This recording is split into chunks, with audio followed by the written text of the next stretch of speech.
reporting for a shooting at Century Theaters, 14300 East Alameda Avenue. They're saying somebody's shooting in the auditorium. 315 and 314, there is at least one person that's been shot, but they're saying there's hundreds of people just running around. 316, be advised. Somebody's breathing gas over here, too. 316, I need a rescue in here hot. We got a guy shot. And inside of Theater 9? Bueno, vamos a cambiar de tema, la información del exterior, el horror en Denver. Estas son imágenes en vivo de lo ocurrido durante la madrugada, en medio de la proyección de la película Batman, el Caballero Oscuro. Un hombre vestido de negro con chaleco antibalas, casco y máscara como el villano de la película abrió la puerta de emergencia de la sala, lanzó una bomba de humo y empezó a disparar contra el público. Algunos estaban desorientados porque pensaban que era parte del show lo que había empezado. ¿Cómo terminó todo? Con 15 muertos y más de 50 heridos. Just outside of Theater 9. We got another person outside shot in the leg, a female. I got people running out of the theater that are shot in room 9. 318, we also have another victim on the north side of the theater in the parking lot. I'm being told that he's in Theater 9. From what I'm smelling inside, I can... Sounds like it's OC maybe too.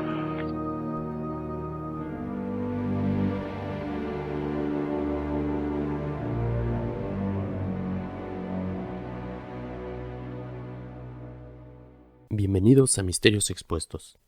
Donde quiera que estén, donde quiera que nos escuchen, les damos la bienvenida. Una vez más, gracias por acompañarnos en este nuevo capítulo. La noche del viernes 20 de julio del 2012, una persona caracterizado como el Joker abre fuego dentro de una sala de cine mientras se presentaba la premiere de la película El Caballero de la Noche Asciende, matando a 12 personas y dejando 59 heridos. Hoy hablaremos de la masacre en Aurora, Colorado. Comencemos.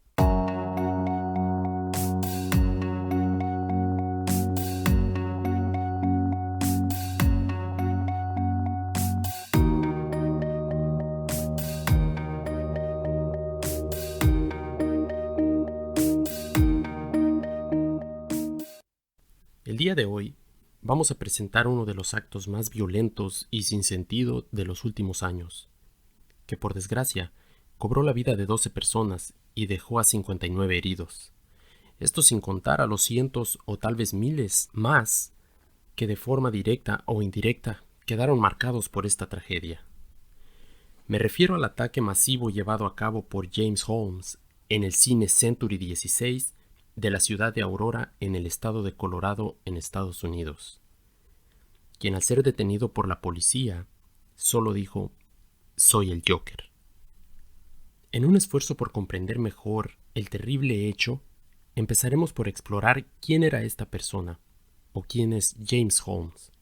James Egan Holmes nació el 13 de diciembre de 1987 en San Diego, California. Su padre, un científico matemático con títulos en la Universidad de Stanford, la Universidad de California UCLA y la Universidad de Berkeley. Su madre, por su parte, es una enfermera registrada. Holmes fue criado en Castroville, California, donde asistió a la escuela primaria, y en San Diego, donde se graduó el año del 2006 de Westview High School en la comunidad de Torrey Highlands. Se afirma también que durante sus días en high school, Holmes jugó fútbol y corría a campo traviesa. Ahora, eso no necesariamente nos indica si él era un buen jugador o no, si iniciaba los partidos o solo salía a la banca. Lo que sí es sabido es que la mayoría de sus excompañeros se refieren a él como una persona que pasaba desapercibida o como alguien a quien era fácil de olvidar. Una afirmación más que vale la pena mencionar es que, al parecer, en sus días de escuela primaria habría intentado suicidarse. En estos días se empezaban a vislumbrar algunas señales tempranas de algún problema mental. En un particular hecho en el que Holmes reportó ver sombras en las paredes, mencionando que en algunas ocasiones estas sombras parecía que peleaban entre ellas. Estas afirmaciones son vagas, aunque Como en el caso de la masacre de Columbine, muchos de los detalles más importantes no salieron a la luz sino hasta que la madre de uno de los asesinos publicó un libro al respecto. Ahora, esperemos que, por lo menos esta parte de la historia, se vuelva a repetir y podamos ser capaces de tener un mejor panorama de la salud mental de la niñez de este tipo. Una cosa más, de la que tenemos conocimiento, es de que de acuerdo al testimonio del pastor de una de las iglesias luteranas locales, quien según afirma que James asistía continuamente a los servicios religiosos con su familia, y al parecer nada lucía fuera de lo normal. Aunque si algo hemos aprendido a través de la historia es que, pues lo que luce normal no precisamente está bien, o no precisamente es bueno. En el 2006 asistió a la Universidad de California, Riverside, obteniendo después, en el 2010, su título en neurociencia. Cabe destacar que se graduó dentro del 1% más grande de su clase, lo que nos muestra un nivel intelectual muy por arriba del promedio, y muchas veces fue descrito como, cito, un líder grupal muy eficaz y una persona que asume un papel activo en su educación y atrae al salón de clases una gran cantidad de madurez intelectual y emocional. Si de algo nos hemos dado cuenta hasta el momento, es de que esta persona es altamente inteligente, o al menos académicamente hablando. Es una persona que estudiaba cómo funcionaba el cerebro y a quien se le señala de tener un IQ bastante elevado. En junio de 2011, Holmes se matriculó en la Universidad de Colorado en Denver para cursar un doctorado en neurociencia en el campus de la ciudad de Aurora. Cabe mencionar que para esta etapa, Holmes estaba bajo tratamiento psiquiátrico por razones desconocidas. Este tratamiento era conducido por la doctora Lynn Fenton, de quien se ha discutido corresponsabilidad psiquiátrica en el terrible suceso del que este tipo sería protagonista.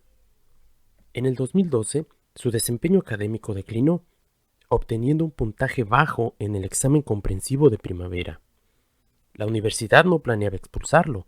Sin embargo, Holmes ya estaba tramitando su retiro. 3 días después de desaprobar su examen oral, a inicios de junio de 2012, Holmes abandonó sus estudios sin explicación alguna. Ahora, si algo podemos señalar es que este ya no es el Holmes que hasta este punto había sido. Ahora comenzamos a ver una persona que va en declive tanto mental como académicamente. En Aurora, Holmes vivió en un apartamento unipersonal en un edificio de la calle París, junto a otros estudiantes involucrados en estudios de la salud. En su solicitud de alquiler, Holmes se describe como una persona tranquila y tratable. Se observó además que era un gran fanático de los superhéroes, incluyendo a Batman, detalle que desde luego tendría bastante importancia días después. Sus abogados afirman que Holmes era un paciente psiquiátrico del médico director de los servicios de salud mental para estudiantes del campus médico Anschutz antes del tiroteo de Aurora. Sin embargo, la fiscalía no está de acuerdo con esta afirmación. El problema es que, según se supo después, Holmes solamente había asistido a ver a su psiquiatra, la doctora Lynn, en 3 ocasiones.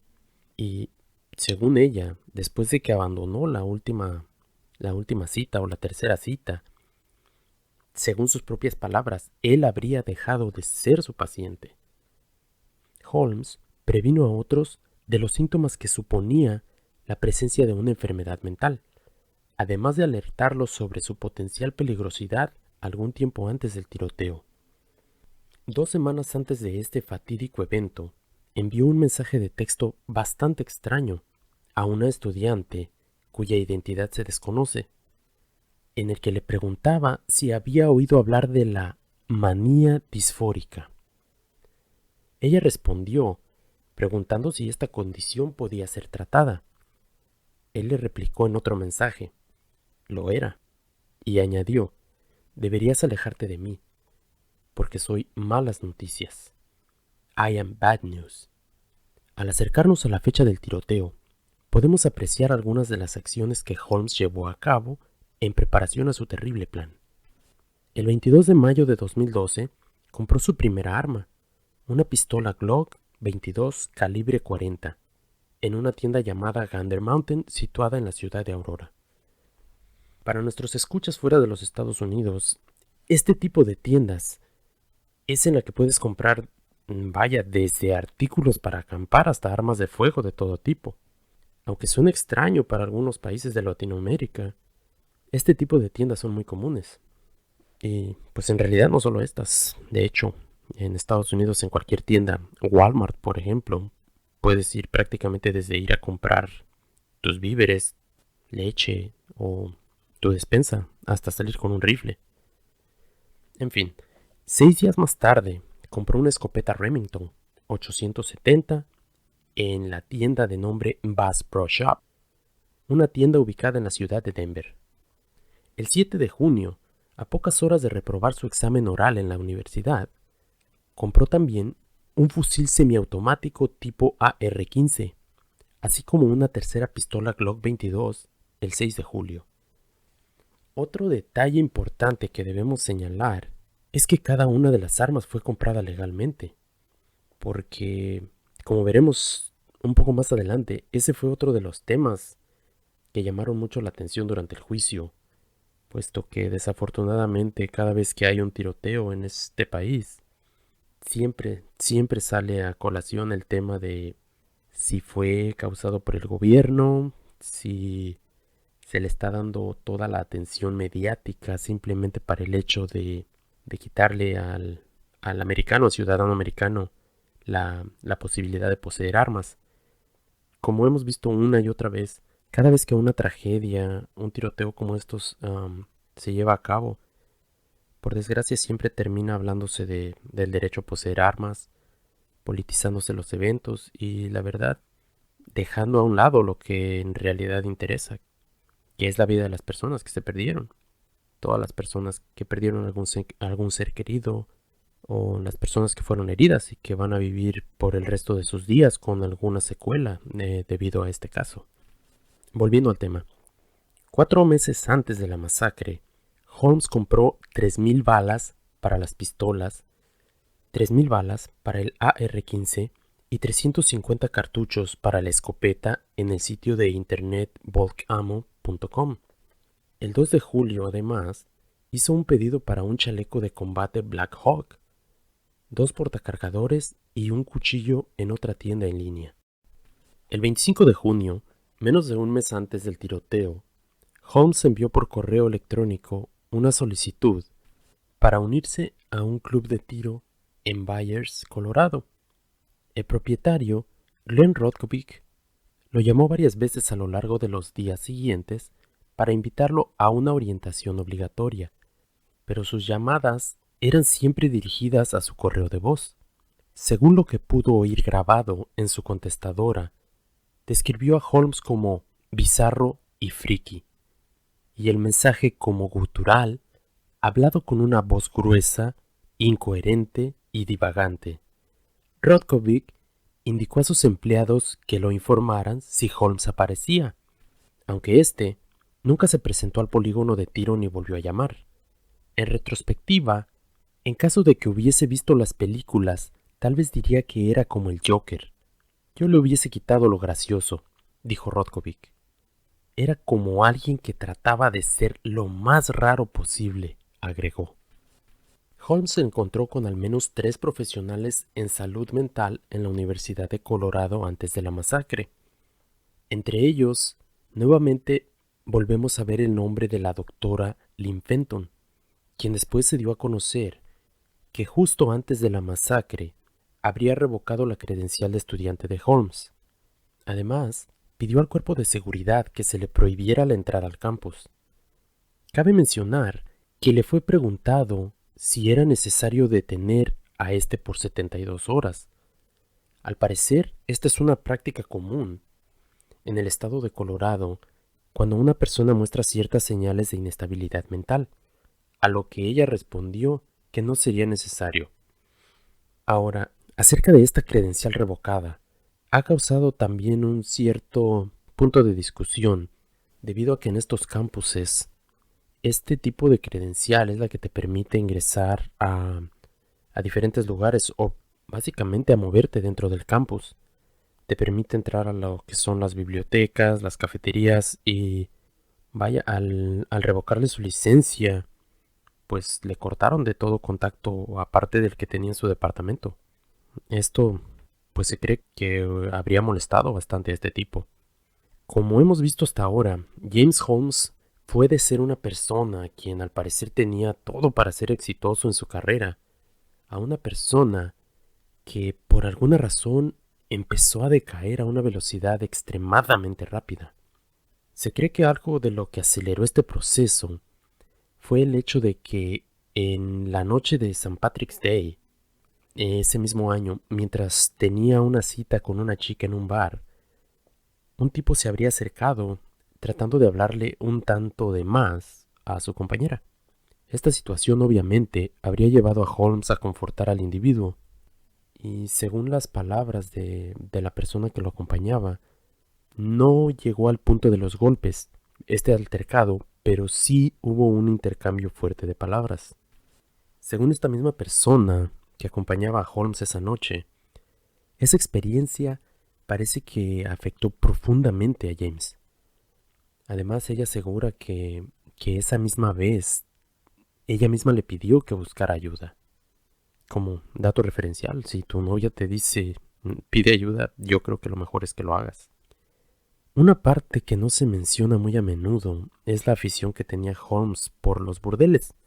Es algo que no se trae a la conversación muy a menudo, pero según las personas allegadas a él, este era un pasatiempo que le encantaba bastante.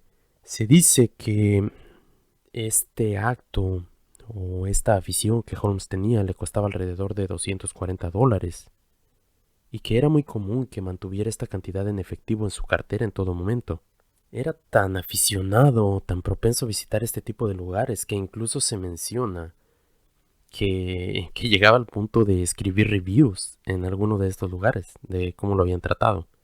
Hoy en día no se toma tan o no se ve tan extraño el hecho de dejar reviews, pues en ese tiempo sí era algo que no era tan común aún. Días antes de la masacre, debemos mencionar que según las palabras del propio James, además de grabaciones del sistema de seguridad del cine, lo muestran en el lugar y específicamente en la sala en la cual se llevaría a cabo el atentado.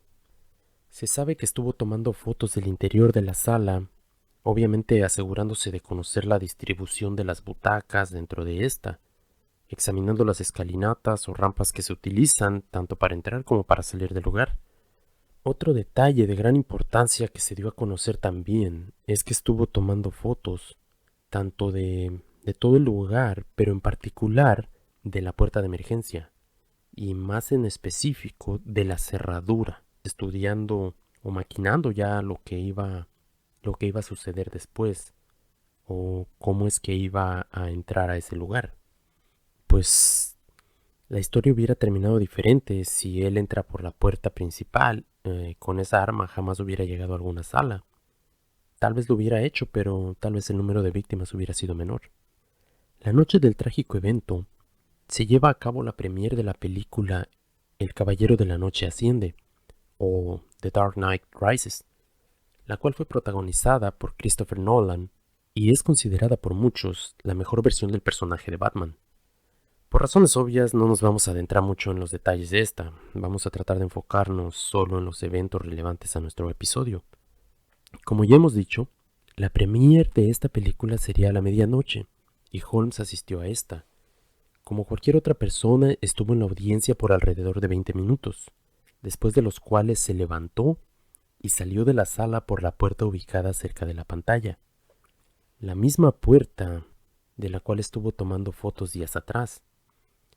Se sabe ahora que cuando salió hacia su vehículo, el cual es descrito como un Hyundai blanco, cuando éste sale y se dirige a su vehículo para tomar sus armas, ponerse todo el uniforme que traía, se habría tardado más de lo planteado, pues según el mismo Holmes, se descuidó y dejó caer una de las latas de gas lacrimógeno que planeaba utilizar dentro de la sala.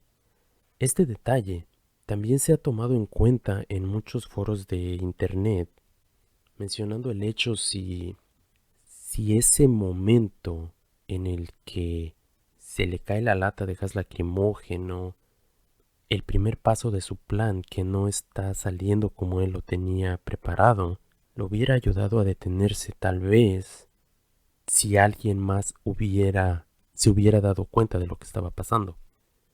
Se informó que el tirador entró al cine a través de una puerta de emergencia alrededor de media hora después de iniciada la película, usando una máscara antigás y un chaleco antibalas. Cabe mencionar que en este momento ya podemos ver variantes en la historia y no serían las únicas.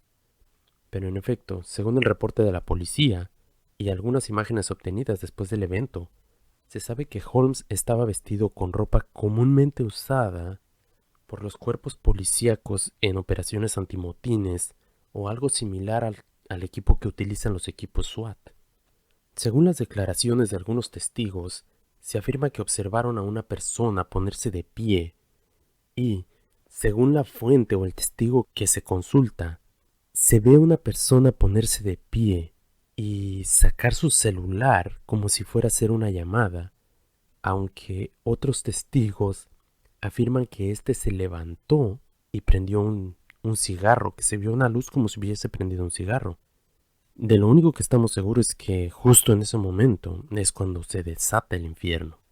Ahora, según el reporte de la policía, o del jefe de la policía de la ciudad de Aurora, este dijo en una conferencia de prensa que el sospechoso utilizó 2 dispositivos para distraer a los miembros de la audiencia, que encendió un cigarro o algo así, antes de usar un fusil semiautomático tipo AR-15, una escopeta Remington calibre 12 y una pistola calibre 10 milímetros o calibre 40, para disparar contra la multitud del cine.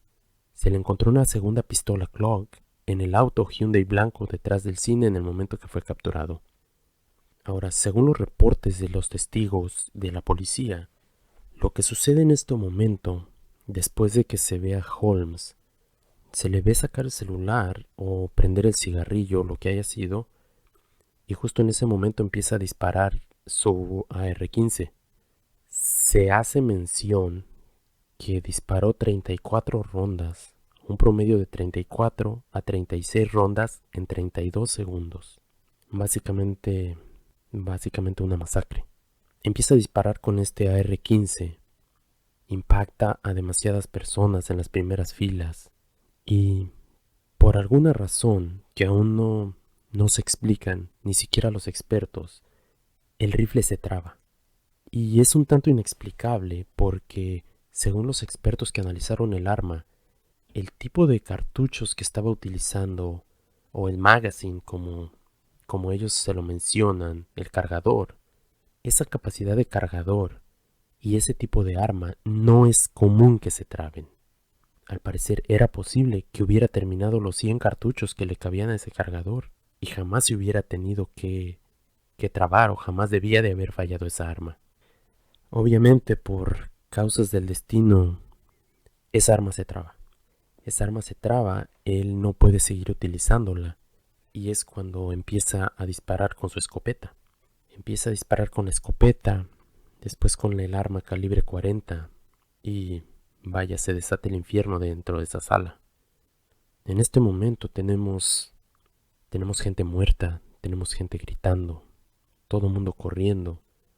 Muchos de los heridos, muchas de las personas entre los 52 heridos que hubo, fue precisamente porque a la hora de que empezaron a correr, básicamente se genera una estampida. Y muchos de esos heridos fueron aplastados por las personas que estaban corriendo. Dentro de esos segundos que duró el ataque, una vez que Holmes está satisfecho o por alguna razón desconocida, abandona la sala. No se sabe qué lo obligó a detener el ataque, porque hasta donde se tiene conocimiento, nadie trató de detenerlo. Pues la verdad, si te están masacrando, pues no vas a llevar un cuchillo a una batalla de pistolas, ¿no? Y mucho menos puños en contra de una R-15. De cualquier manera, cuando él sale de la sala y es arrestado, él está tranquilo, recargado en su Hyundai blanco, y cuando el oficial se acerca a él para arrestarlo, simplemente le dice: soy el Joker. En el momento que es arrestado, el policía menciona que cuando despachan la llamada de emergencia, él, en lugar de entrar por la parte frontal del centro comercial donde se ubican estos cines, se dirige por la parte de atrás y menciona que le pareció extraño, que en un principio pensó que Holmes era alguien más del cuerpo policíaco, por la forma en que estaba vestido y porque simplemente estaba cerca de su camioneta tranquilo. Se acerca a él y al ver que esta persona no reacciona, que no actúa como un oficial debería de estar actuando en esos momentos, entonces es que este instinto entra en el policía y le pregunta si él es la persona que acababa de cometer este terrible ataque. A lo que solamente le contesta que sí y que él era el Joker. El policía inmediatamente se acerca a él y le ordena que levante las manos. Le pregunta si tiene armas, a lo que le contesta que sí. Le pregunta si tiene explosivos, a lo que le comenta que no. Para ese entonces llega un segundo patrullero y empiezan a revisarlo. Una cosa también que llama la atención es que cuando lo están revisando, era tanto el equipo que tenía puesto que no podían palpar si había más armas debajo de sus ropas. Era tan difícil poder saber si tenía más armas en su poder, que se ven obligados a utilizar una navaja y empiezan a cortar todo lo que es la vestimenta que este tipo tenía puesta. Hay una foto donde se ve a Holmes que ya lo tienen despojado de todo su equipo, donde solamente tiene una camiseta blanca y todavía porta su máscara antigás. Es una foto perturbadora. Le preguntan también si tiene explosivos, a lo que contesta que no, pero les menciona que en su casa, que en su apartamento sí hay explosivos.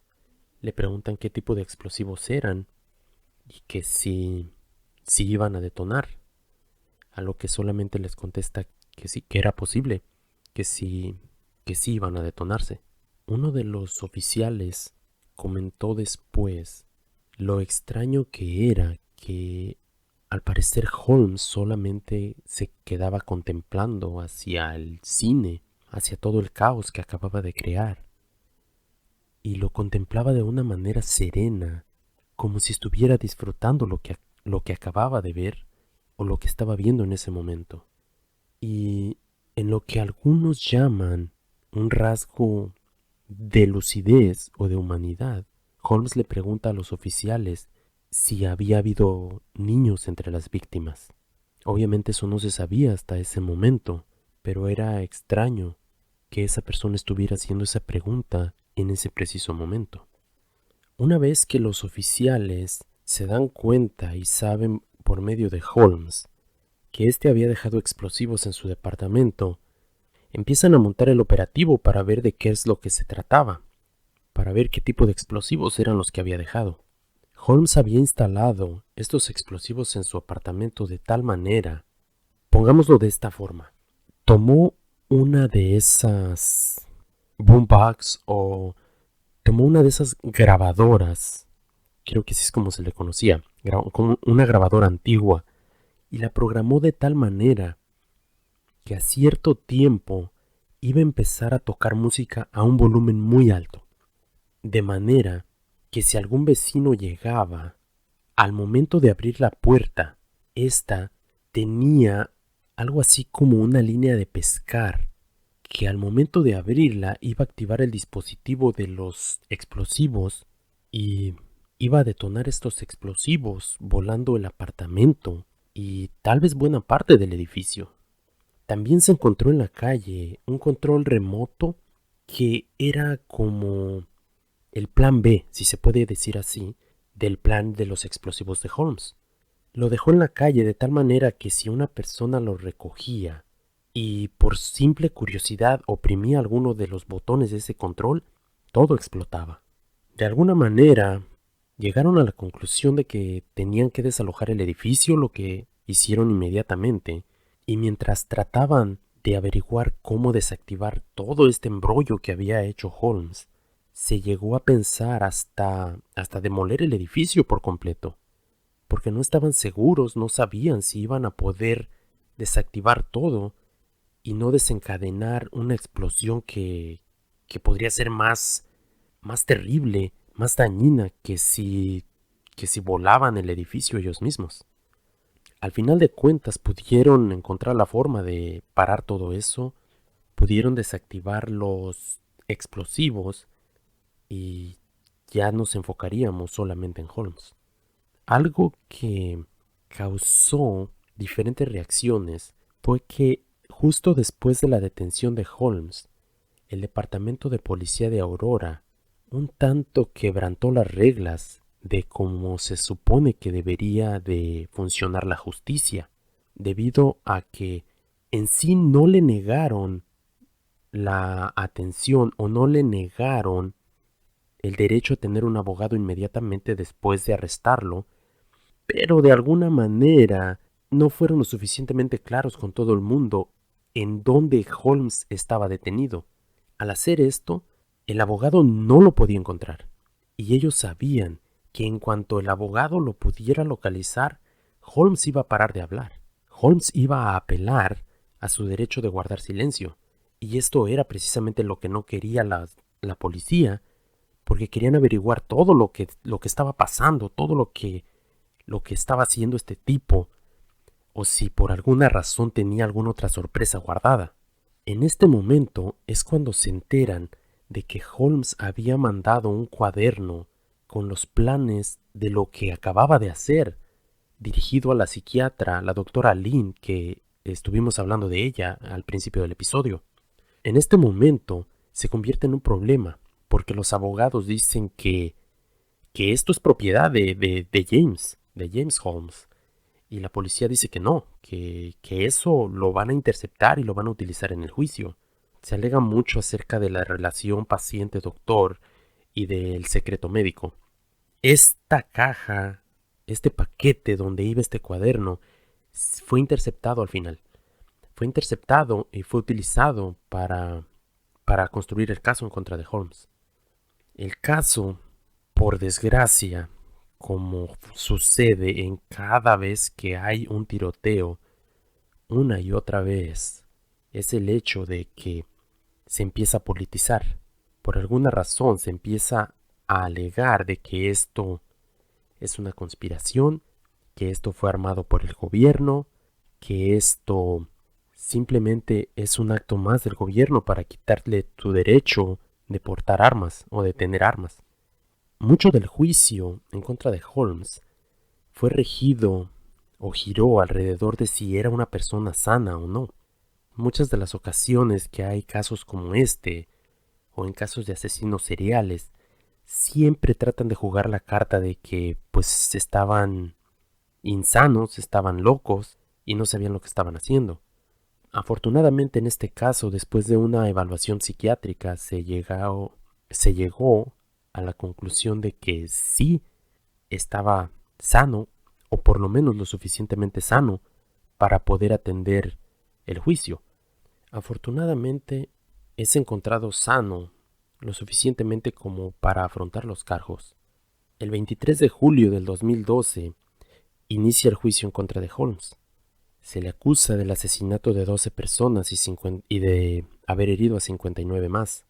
Se sabe que el total de cargos que esta persona estuvo enfrentando fue un total de 142. Entre las acusaciones había 116 de intento de asesinato, uno por posesión ilegal de explosivos y un cargo agravado por crimen violento. Entre las semanas del lunes 23 de julio al domingo 29 de julio, los fiscales piden la pena de muerte.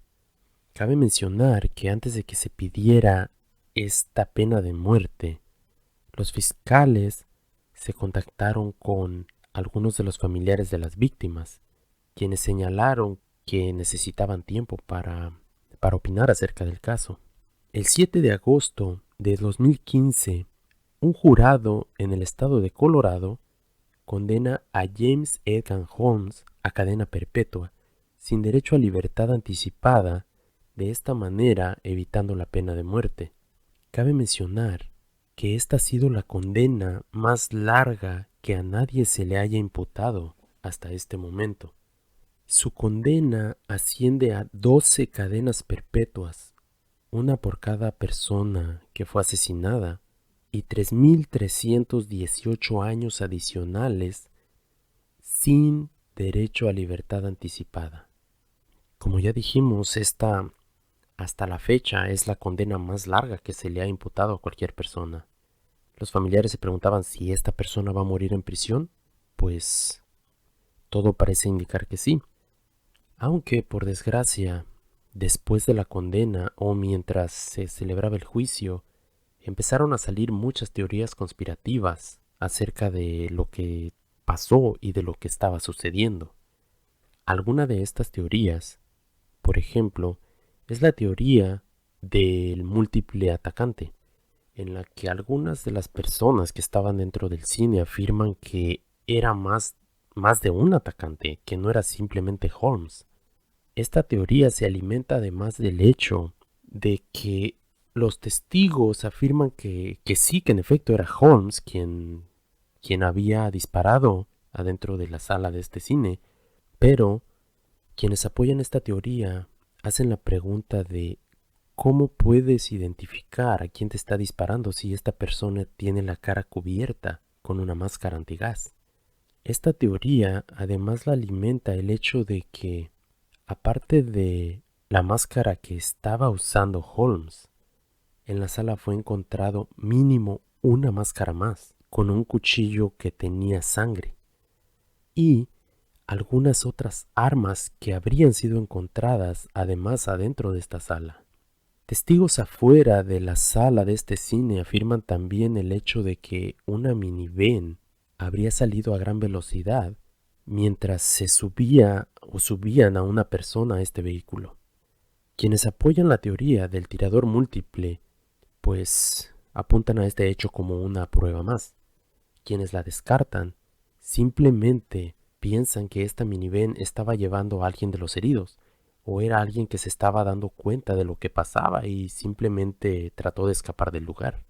Ahora, en otro hecho que ocurrió en la prisión mientras se encontraba iniciando el cumplimiento de su condena, por alguna razón inexplicable, un guardia de seguridad de la prisión dejó abierta una puerta que debía estar cerrada en todo momento.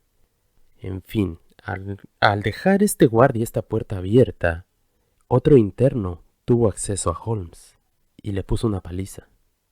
Se habla de que casi mata a Holmes, hecho del que se valió el centro penitenciario o el servicio de seguridad de las prisiones y se llevó a Holmes a otra prisión. Esto supuestamente es algo que se hace comúnmente, lo que se le llama un intercambio de prisioneros, y es cuando una prisión intercambia a uno de sus internos con otra.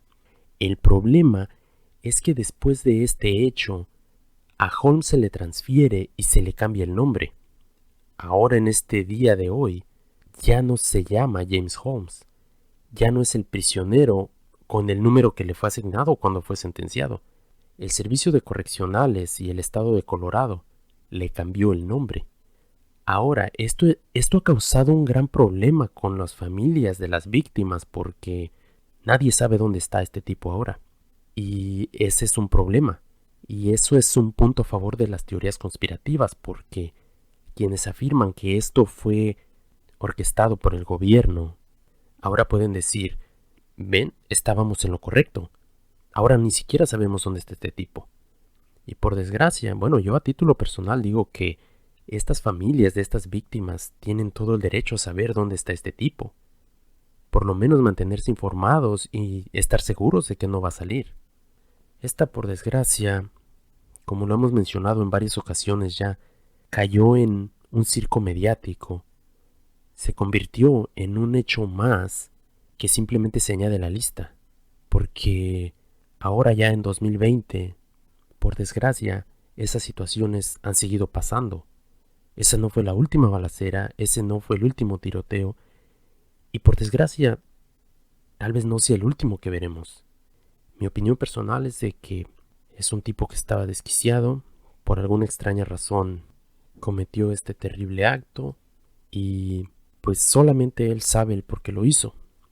No vamos a ingresar más allá en las conspiraciones, en la teoría de el asesino dormido o las relaciones que podría tener con el proyecto MK Ultra o sus similaridades.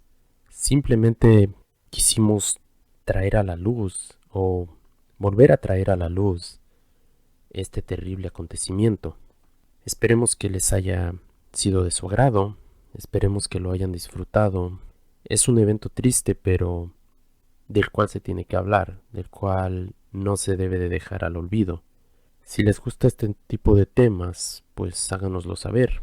Podremos seguir cubriendo un poco más este tipo de casos. Como siempre, ustedes tienen la última palabra. Ustedes son quienes pueden decidir formar su propia opinión acerca de lo sucedido. ¿Creen que esto es parte de las conspiraciones, tal como muchas personas lo afirman? ¿Creen que solo se trata de una persona enferma? Déjenos sus opiniones, háganos saber sus comentarios.